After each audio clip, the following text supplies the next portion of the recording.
여러분 안녕하십니까, 이근갑 선생입니다.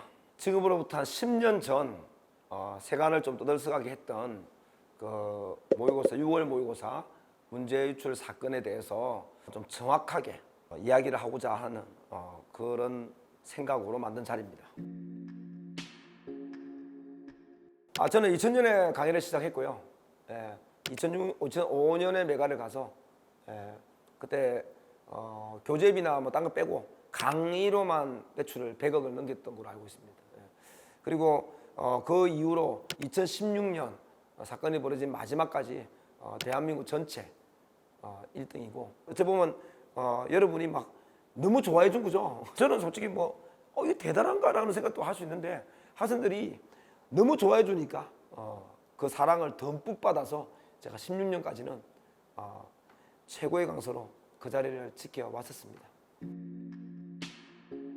수능이 뭔지는 모르겠는 거야. 열심히는 하고 보강도 하고 내용 정리 다 해주는데 수능이 뭔지를 정확하게 내가 모르는 상태에서 강의할 수가 없는 거예요.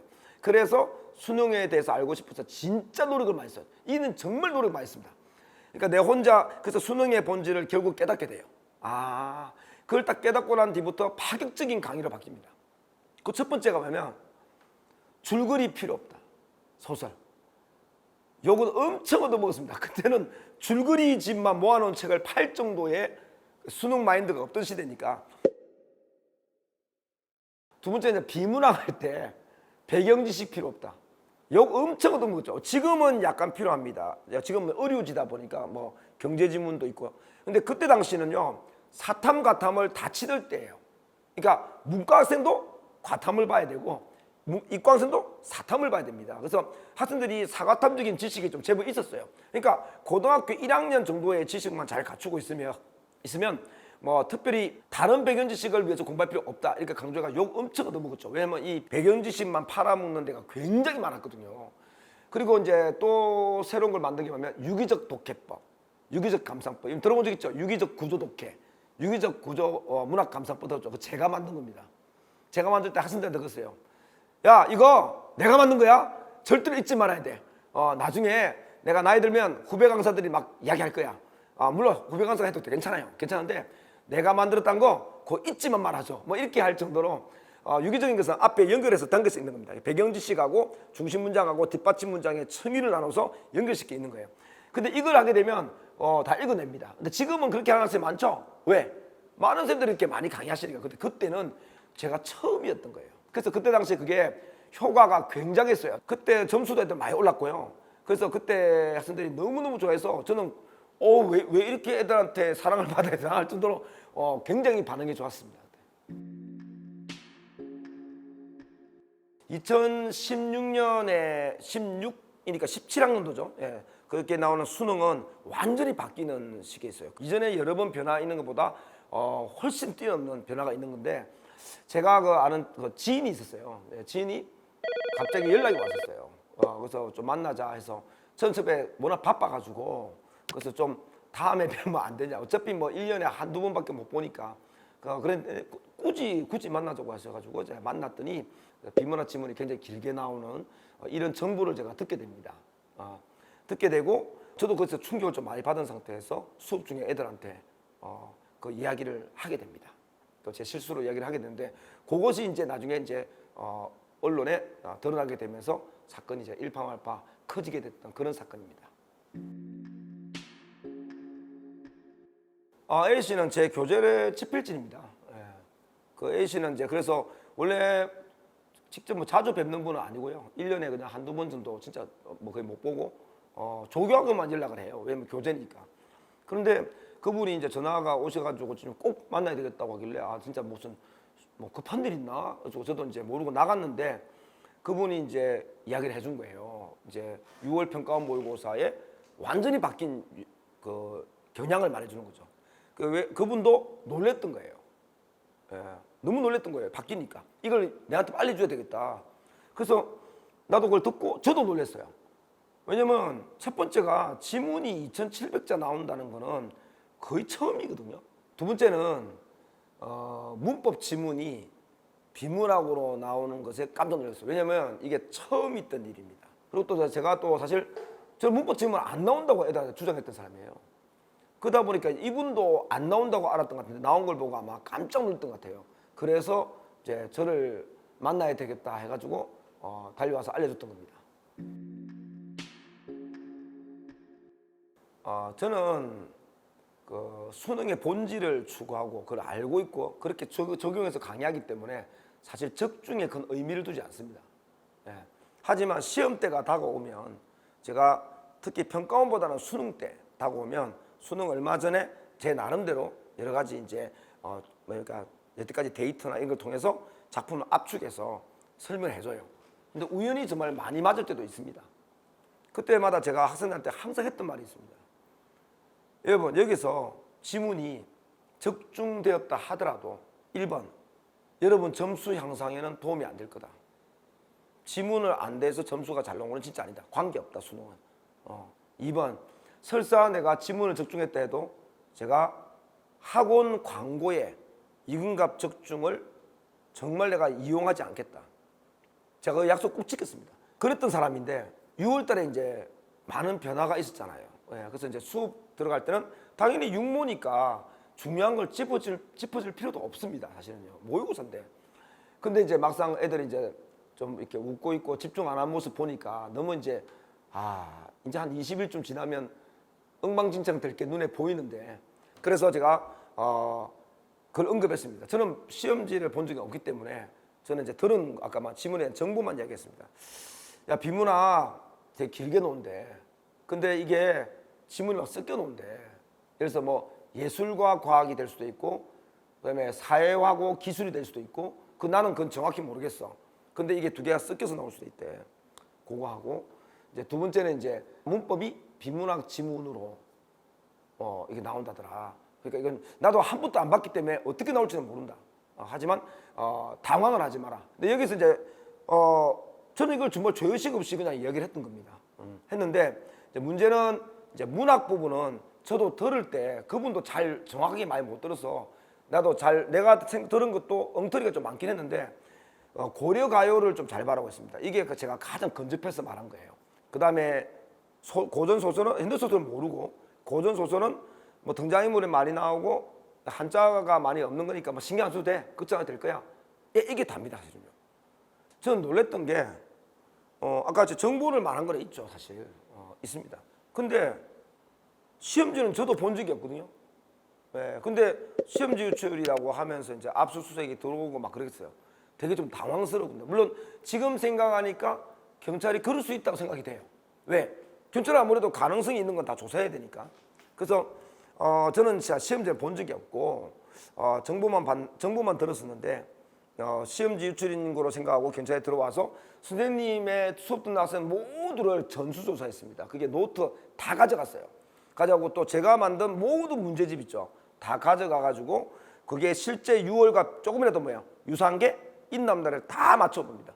제가 정말 나쁜 마음 먹었으면 이럴 수 있죠. 정보를 들었으니까 그 정보를 가지고 모의고사를 딱 만들어가 애들한테 딱 나눠가지고 엄청난 대박 할 수 있지 않습니까? 일절 그런 거 없었습니다. 그래서 뒤졌을 때 단 하나도 똑같은 게 나온 적이 없고요. 당연하죠. 시험지 본 적이 없으니까. 그리고 평가원 자체에서도 시험지 문제 유출은 없었다고 이야기를 했었습니다. 그래서 뭐 그 부분에 대해서는 좀 오해가 확실하게 있었던 것 같습니다. 저도 조금 그 정도는 아니라고 생각을 했었어요. 그 좀 납득이 좀 안 갔죠. 안 갔는데 앞에 보니까 처음에 이제 기사 날 때 보면 나도 모르는 어떤 메모 같은 게 하나 있거든요. 근데 그 메모는 너무 디테일하게 적혀 있어요. 막 형광펜에 막 이렇게 막 아까 내가 말한 정보는요. 아까 술술 말하면 이렇게 자 지문이 길게 나온다. 야 2,700자 정도 나온대. 그 뭐 시간 안에 풀어야 되는데 너가 좀 빨리 풀어야 될 거야 아마. 시간이 많이 걸릴 거야. 그리고 문법이 비문학 지문 나오는데 나도 한 번도 안 봐서 어떤 식으로 나오는지 모르겠지만 그 지문을 잘 읽어야 될 것 같은데 아마 문법적인 개념을 정확히 알면 풀 수 있지 않을까? 빠르게 말하다 보니까 애들도 이게 적다가 대충 먼저 적으니까 다 보면 이제 엉망진창인 상태인데 신문에는 이렇게 깔끔하게 딱 나왔잖아요. 심지어는 고전 소설은 나도 모르는 말 안 했던 최측정까지 적혀 있었다니까요. 저는 말한 적이 없거든요. 그래서 너무 당황스러운데 신문에 나와 있던 그 메모지는 뭐냐? 그게 궁금하잖아요. 그래서 나도 몰라가지고 뭐지 이러고 있는데 제 수업 들은 학생 한 명이 저한테 이야기를 하더라고요. 제가 이제 수업을 자기가 이제 잘 6월 모의고사 잘 보고 싶은 마음에 제 말을 녹음을 했나 봐요. 사실 다른 애들은 신경도 안 쓰는데 걔는 특별히 잘 보고 싶은 마음이 있는 것 같아요. 녹음을 해서 제 목소리 톤이나 내가 남들은 다 흘려듣는 이야기까지 이걸 반복해서 들어서 거기서 조금 느껴지는 그 힌트를 가지고 이렇게 순서과 책을 완전히 후배 판 것 같습니다. 봐가지고 그 제가 물어봤어요. 아니 최측근은 어떻게 맞췄어? 그러니까 그 등장인물 수가 많이 나오고 그 한자가 제일 적은 작품을 진짜 자기가 추린 거랍니다. 그래서 이제 강선생이 그걸 만들었고 그 다음은 자기도 잘 모르는데 이걸 친구 한 명하고 공유를 했대요. 했고 자기 그 다음은 자기가 잘 모르지만 이 친구가 여자친구한테 이렇게 말을 해줘가지고 아마 그게 이게 퍼진 것 같습니다. 이렇게 이야기를 했었어요. 그래서 제가 딱 듣는 순간에 이제 얘 이야기를 말하면 되겠구나. 맞잖아요. 예, 그 생각이 문득 들었다가도 얘가 시험 너무 잘 보고 싶었댔잖아요. 6월 달에. 그러면 얘는 경찰 조사도 가야 되고 검찰도 가야 되고 재판까지 가야 되잖아요. 갈 때 정인도 나가야 되니까. 그래서 저는 이게 엄청나게 커질 거라 생각 안 했기 때문에 그냥 걔 보고 그랬어요. 그냥 야 녹음 빨리 지워버리고 그냥 신경 쓰지 마라. 하고 너는 뭐 별 관계 없는 것 같으니까 그냥 네 공부나 열심히 해라. 예, 하고 그 뒤로 전화도 한 푼도 안 했습니다. 이게 이제 사건이 저는 크지 않을 거라고 생각했는데 일파만큼 그 커진 이유 중에 제일 크다고 생각되는 게 그거죠. 언론이죠. 제가 언론한테 빨리 연락이 올 때 언론한테 제 입장을 빨리 밝혀드리고 또 해명도 하고 했으면 언론이 이제 원래 언론은 양쪽 의견을 실어주잖아요. 근데 제가 사실 언론을 많이 피해 다녔어요. 아예 대답도 안 하고 피하고. 그러니까 언론 입장에서는 뭡니까? 내가 전혀 말을 안 하니까 한쪽밖에 올릴 수가 없겠죠. 예, 그러니까 그런 편중된 기사가 나올 수밖에 없었고, 그 다음에 또 이제 제일 문제가 뭐냐면 이 A라는 분 있죠. 정보를 주신 이제 A라는 분이 제 교재 같은 거 만들어 주잖아요. 이분이 출제에 들어간 그분하고 가까운 사이였던 거예요. 전 몰랐어요. 왜냐면 저하고는 그분하고 연락한 적이 없으니까 가까운 사이였던 거예요. 가까운 사이니까 이 두 분이 자기들끼리 나눈 이야기는 저는 몰라요. 예. 근데 이 두 분이 좀 많이 가까운 이야기를 나눴던 것 같아요.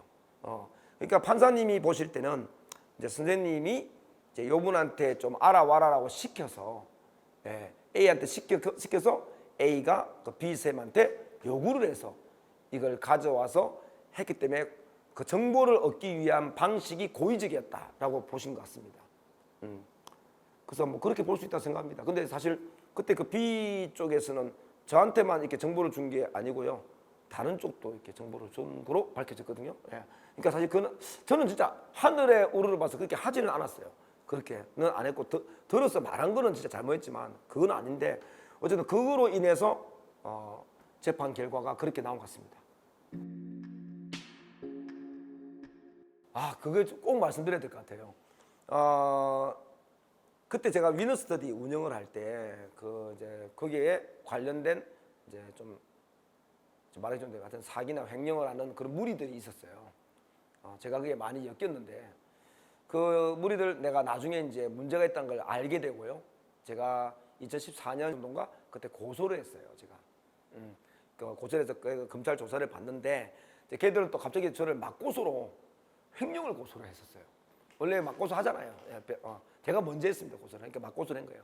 그리고 재판이 쭉 진행이 돼가고 있었거든요. 돼가고 이제 당연히 이제 그쪽에는 구속이 될 가능성이 높았습니다. 거의 증거가 너무 명확하니까. 그랬는데 제 사건이 빵 터졌잖아요. 터지니까 이제 그쪽에서는 이제 구속되기 직전이니까 아마 제 생각에는 저한테 스크래치를 내려고 무척 노력했던 것 같아요. 보니까 그때 경찰 조사 받는데도 그 사람 얼굴을 봤고요. 그다음에 텔레비에 뭐 이렇게 방송 인터뷰할 때도 그 사람들이 나와서 인터뷰를 하더라고요. 근데 사실은 여러분 이런 게 있죠. 저한테 고소를 당해서 구속상할 위기에 처한 사람이 진술하는 진술은 믿을 수가 없죠. 예. 그러다 보니까 이 사람은 느낀 거죠. 좀 자극적인 걸 해서 아마 괴롭힐까. 내 돈 관리하던 사람들이니까 아마 장부도 있었던 것 같아요. 그 장부를 보여주면서 뭐 했던 것 같아요. 그 다음에 뭐 향응? 그거는 전혀 없는 거였습니다. 예. 금액 자체는 향을 위한 금액이 아니었기 때문에 당연히 경찰에서도 더 이상의 조사가 없었던 겁니다. 그냥 언급만 나온 거죠. 그다음에 뭐 샌들한테 뭐 관리한다고 계속 뭐 선물을 주고 그건 아니고요. 명절 선물이었습니다. 그냥 버섯 뭐 이런 거. 예.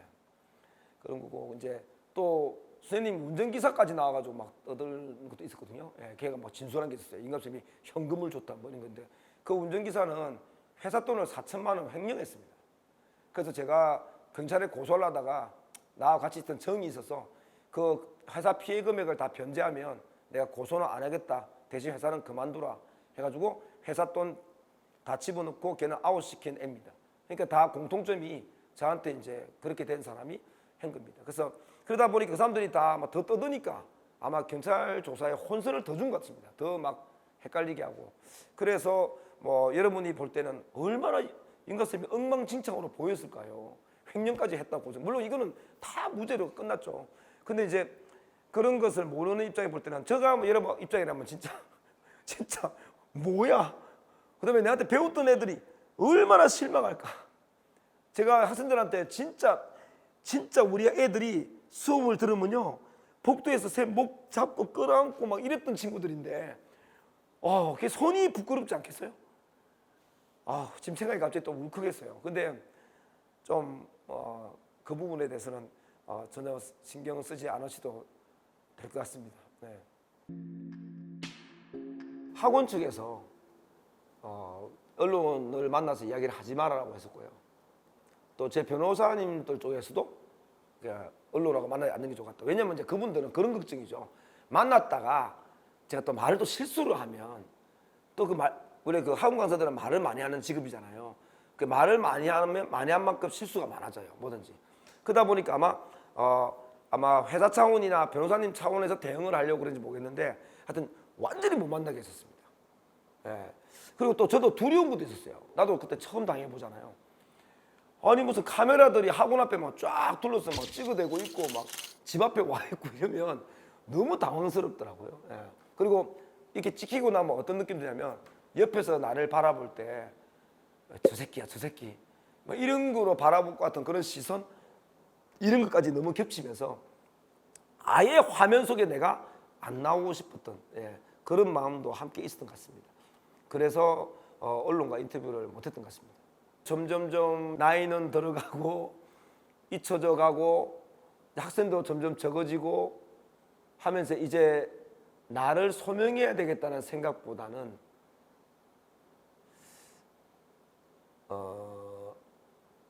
내가 원래 이 정도밖에 안 되는 강사였나?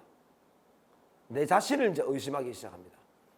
그리고 강의도 잘 안 돼요. 왜냐면 그런 스트레스를 엄청 받은 상태에 정상적으로 강의한다는 자체가 이상한 거 아닙니까? 네. 그래서 힘들고 처음에보다 나아진 거는 그거예요. 남을 의식하는 건 좀 나아졌는데 처음에는요. 여러분 제 제자들이 얼마나 많겠습니까? 저는 진짜 수업 많이 들었거든요. 학생들이요. 근데 그 학생들이 회사도 있겠지만 각종 카페, 음식점, 길거리 다 있을 거 아닙니까? 그 옛날에는 인사를 많이 했단 말이에요. 애들이 어느 순간 인사를 안 합니다. 그럼 내가 편하다 생각하느냐? 그렇지 않죠. 마음 한구석에 유출한 새끼 아니면 인급 실망이야. 이런 것들이 여러분 진짜 영화처럼 안 보이는데 내레이션처럼 울려 퍼져요. 그래서 강의가 안 돼요. 심지어 수업을 듣고 있죠. 학생들이 듣고 있으면 애들이 요즘에는 검색 많이 하잖아요. 분명히 나를 알 거다. 그럼 내가 인생에 대한 교훈이나 좋은 이야기를 나도 해주고 싶죠. 왜? 많은 경험을 해왔으니까. 그러면 니나 똑바로 살아.